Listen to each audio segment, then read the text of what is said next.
AOI का एक question करते हैं।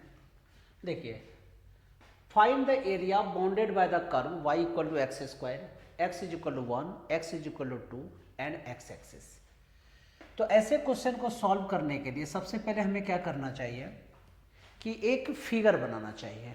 ठीक है, तो अब तुम कहोगे सर फिगर कैसे बनाएंगे, y equal to x square, तो इसका ग्राफ ड्रॉ कर दो भाई। ठीक है, तो y equal to x square का ये ग्राफ हो गया। सर कैसे पता, क्योंकि ये पैराबोला है, तो जिसमें स्क्वायर होता है उधर की तरफ मुंह नहीं खुलता है। तो देखो ये हमारा एक्स एक्सिस है, ये एक्स डैश एक्सिस है, ये वाई है और ये वाई डैश एक्सिस है। तो एक्स में स्क्वायर है यहाँ पे, तो इधर की तरफ मुंह नहीं खुलेगा, ऊपर की तरफ मुंह खुलेगा। पैराबोला का ग्राफ है। एक दूसरा तरीका है, 10th क्लास का मेथड, ग्राफ बना लीजिए, उसमें वैल्यू डालते जाइए, आंसर आता चला जाएगा। एक्स इज इक्वल टू 1, ठीक है, तो ये हम सब कुछ को एक लाइन हमने ऐसे ड्रॉ कर दिया, you know this one is x is equal to 1, और दूसरा है एक्स इज इक्वल टू 2, ये पॉइंट 2 है, 2,0, ये पॉइंट 1,0 है। ठीक है, और एक्स एक्सिस, इसका मतलब ये वाला हमें एरिया जो है रियल में अब कहाँ निकालना है, ये वाला पार्ट निकालना है। देखिए पैराबोला होना चाहिए, एक्स इज इक्वल टू 1 के बाद और 2 से पहले, तो मैंने ये वाला कर्व हमें चाहिए, ये वाला पार्ट का एरिया चाहिए। तो जब ऐसे एक पार्ट का एरिया निकालते हैं तो क्या करते हैं, सबसे पहले एक स्मॉल एलिमेंट लेते हैं, तो you know this is the small element.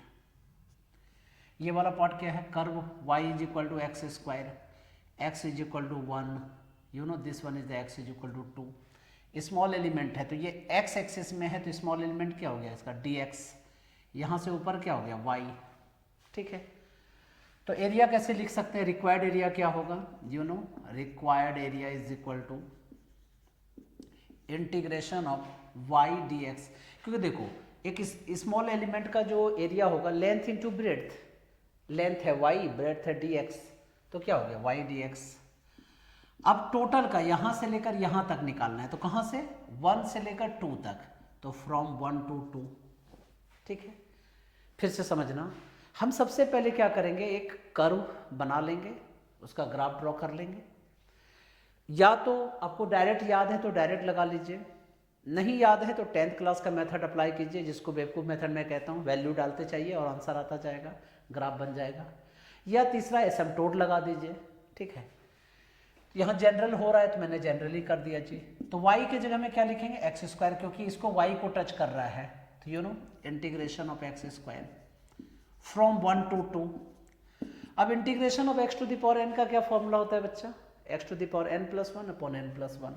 तो यहाँ क्या लिखेंगे, एक्स स्क्वायर का इंटीग्रेशन क्या हो जाएगा यहाँ पे, एक्स क्यूब मैंने 2 + 1 3 अपॉन 3 फ्रॉम 1 से 2।